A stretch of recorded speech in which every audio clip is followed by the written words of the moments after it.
As Peter was leaving Rome to escape persecution, he saw a vision of Jesus who was returning to Rome. Peter asked, "Lord, where are you going?" His words were, "Quo vadis, Domine." During the Last Supper, Jesus had a conversation with his disciples. Before being nailed to the cross, Jesus told the remaining disciples, "Where I'm going, you cannot come, so you must love one another." Jesus said, "You cannot follow me now, but you will follow later." Then Peter said, "Why can't I follow you now?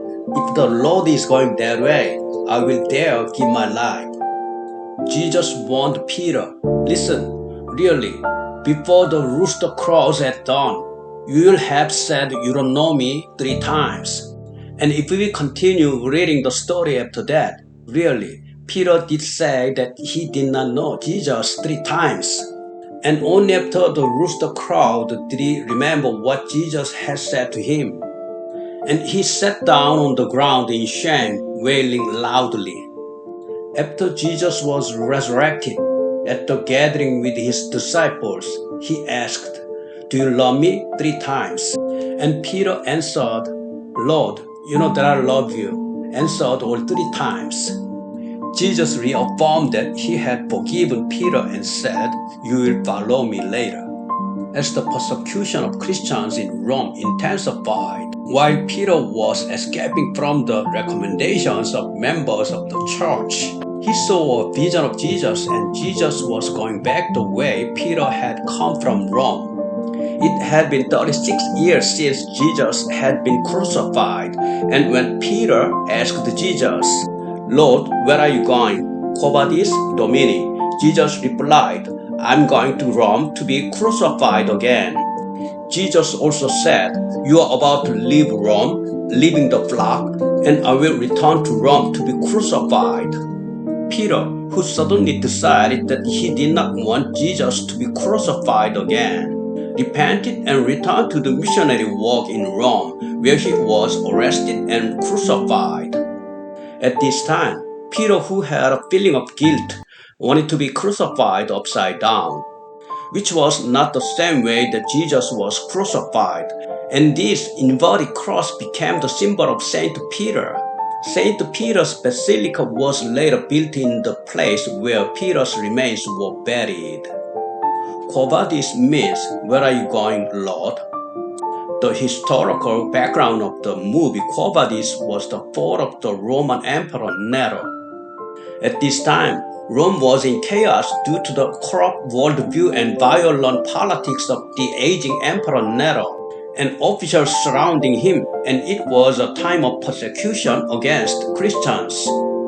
The commander of the 14th Corps, Marcus Vinicius, who had defeated the enemy and won a great victory in the war, had returned to Rome. When Marcus came to Rome, he stayed in a house where he met the beautiful Lydia when his uncle introduced him. Lydia was originally a princess of the kingdom of Lydia, but was living as the adopted daughter of a retired Roman general. After her kingdom was occupied and colonized by the Romans, Vinicius turned to his uncle Petronius for help. Petronius, who was a member of Nero's entourage, came up with a plan to fulfill his nephew's request, but Lydia disappeared. Lydia had a deep religious beliefs and fled with the help of Christians, and Vinicius was desperate to find her.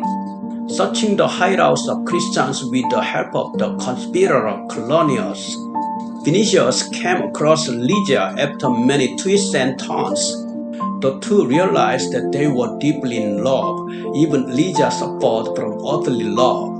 Peter noticed the situation and told Lydia that human love was as precious as love for the Lord, and he blessed the two of them.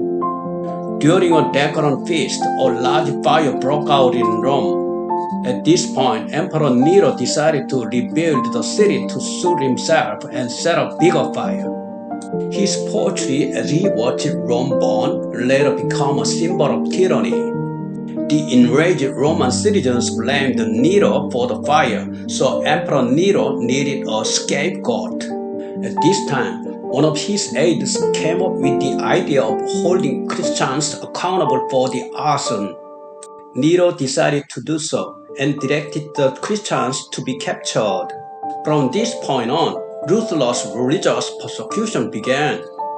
Christians were sacrificed to silence the corrupt nobles and quell the rest of the angry Romans.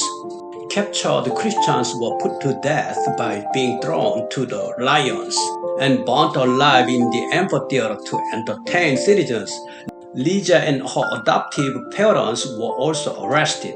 Marcus came to find them but ended up being locked up with them. Meanwhile, Peter had escaped to Rome due to the persecution and was on his way somewhere. Then Peter saw the vision of Jesus. He asked the Lord, "Where are you going?" Peter then went back to Rome and was arrested while preaching. In the meantime, the Christians who were imprisoned were overcoming their fears with prayer. Marcus said he was not confident in his faith, but Lydia gave him courage. They also married in prison, Peter officiating. After preaching at the risk of his life, Peter was martyred by hanging upside down on a cross at a Vatican hill. Even at the moment of death from attack by lions, Christians endured the pain and fear by singing hymns. When Nero saw this scene, he became afraid of them. Lydia was tied to the horns of a ferocious bull and was on the brink of death, but was saved with the help of a faithful servant Ursus. At this point, Marcus also helped her to survive. There were riots in Rome. Roman citizens flocked to the emperor's palace. Nero was executed. The next day, one of the officials wrapped Nero's body in a luxurious cloth filled with spices and cremated him, thus ended Nero's life of storms, wars, and death.